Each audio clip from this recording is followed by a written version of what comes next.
Good morning. Today we will tackle about digital self and others in cyberspace. So, digital self, this means the persona you use when you're online. For example, imong behavior online kay sociable, funny, but then in reality, you are actually an introvert and serious type of person. Another example is nagkanta-kanta ka online. Daghan nang giganan sa imuhang tingog, ug daghan kang nag-gain na followers o viewers. But then, it's not your real voice. Pero aware mo hang mga viewers na nigamit lang ka og voice changer because you don't feel confident sa imuhang real voice bitaw. So, why do some people maintain one or more online identities that are distinct from their real world selves? So, other possible reason is why they conceal themselves online is first is privacy and security. So, some individuals want to protect their personal information from potential risks such as identity thief, cyberbullying, or unwanted attention. Second is professional image, like sa LinkedIn na platform bitaw. If you're familiar with LinkedIn, the way they present themselves in this platform is kanang well polished and thoughtfully organized kaayo, while sa other social media platform nila kay they're keeping a more personal and casual presence ra. Next is hobbies and interests. Maintaining distinct online identities, it allows individuals to connect with specific communities, group of people that share the same hobbies or interests, na without being linked sa ilang real identity. For example, cooking. So, cooking ra jud na inyong topic, no sharing of personal identities or personal details. Unlike sa other platform nga, traceable imuhang mga activities like sa website ba, mo collect sila og cookies or i-add nimo imong digital footprints before ka maka-view sa ilahang content.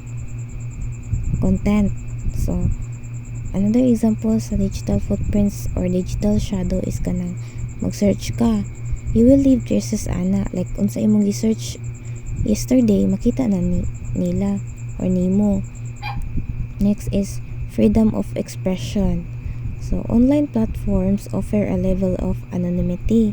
It enables individuals to express opinions or explore facets of their identity without fear of real-world consequences. Some of this kay ilang goal is to encourage more open and honest communication.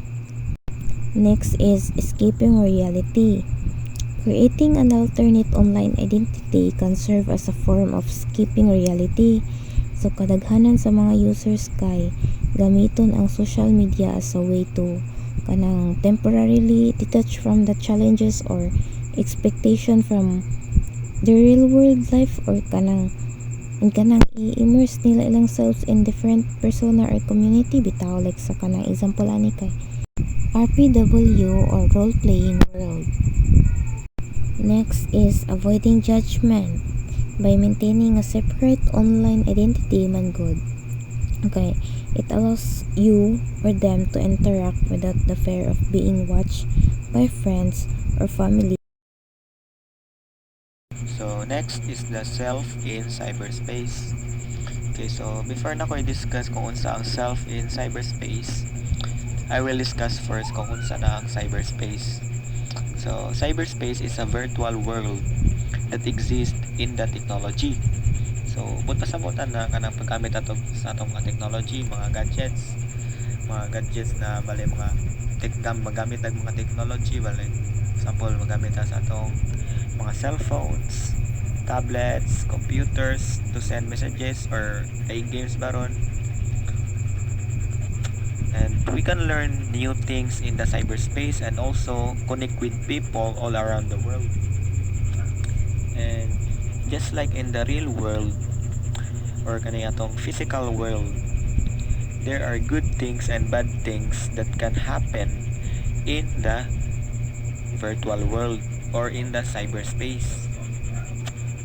One of the bad things that can happen or mahitabo sa cyberspace is cyberbullying. So we all know kung unsa na ang cyberbullying.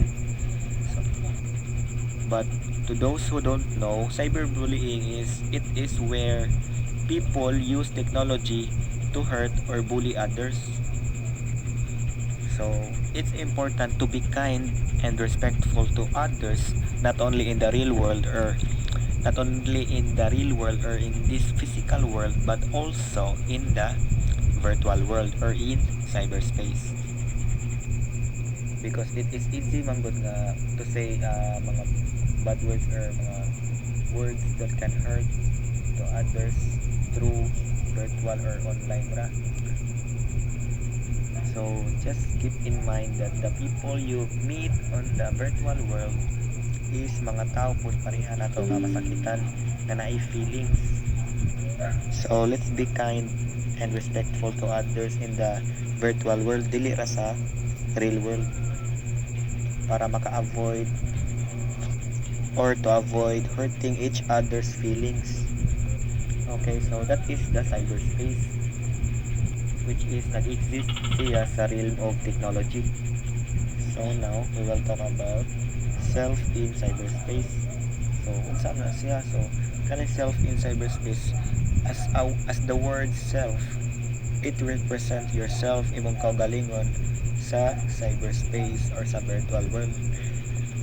So ang example na niya is kanang mga accounts nimo na nag-represent as you sa virtual world. So like Facebook, Twitter, Instagram, inana mga social media platforms nga naa imong data, information, imong profile, kay syempre nag-represent man as ang imong kaugalingon sa virtual world.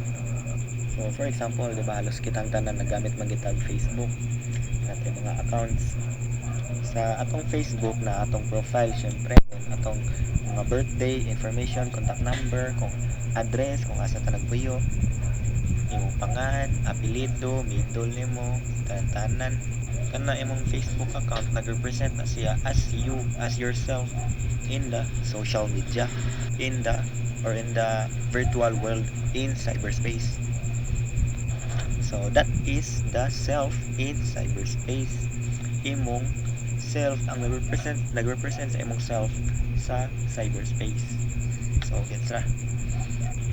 So next is the digital literacy. So it is a capabilities possessed by individuals who are living, learning, and working in the digital society. So it involves skills on how you properly use the technology. And matawag kang a digital literate person if you can use the technology creatively and confidently. So some examples ani is kana atong paggamit og mga social media, kay bawta mo type, kay bawta mo comment, kay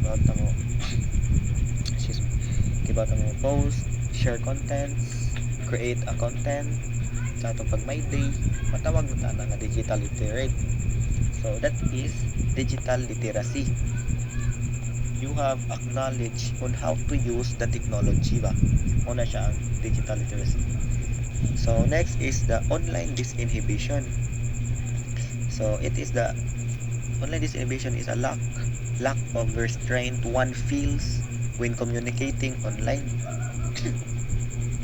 so kaning online disinhibition is the way you behave and respond sa chats or sa virtual world that is different sa real world. For example, nakay ka-chat sa Facebook baron, kana bitang kusog kay mo mag-chat sa online, then sweet kay mo mga convos, taas na kay mo conversation, then mura na bitang mo close kaayo sa chat online. But ini kaabot sa personal, kung magkita dili magtinagdanay because kay mga uwaw. Muna siya ang online disinhibition. Muna siya ang effect, online disinhibition effect. Nakay courage na masulti nimo sa iyaha or sa person na ganahan nimo sultian ang imong nakay-courage nga isulti na niya through online ra, pero sa personal wala kay kusog ng mga tubang og mosulti sa iyang mga ingon ana nga words.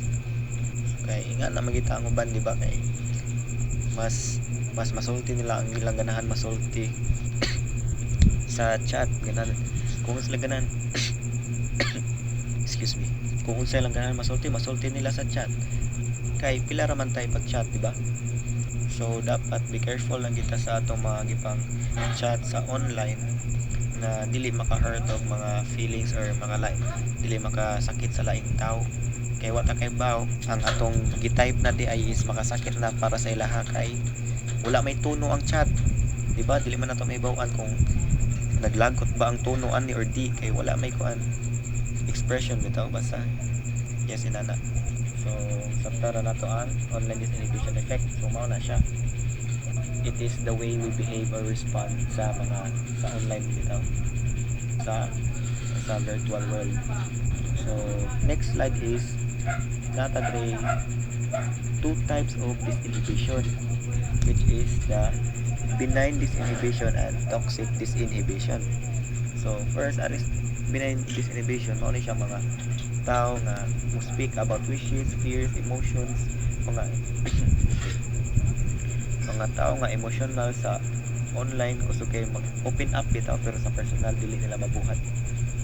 Then combating loneliness through social interactions na inana, showing kindness and emotional support. So kana sila mabuhat ra niya sa online or virtual world ra, but not in the personal or in the real world. So on the other hand, adri ang toxic disinhibition. So it includes rude language, harsh criticism, hatred, anger, cyberbullying, kung kaning cyberbullying, pornography. So kana siya naa siya courage nga mag-say og mga rude language or mga harsh criticism, hatred, anger.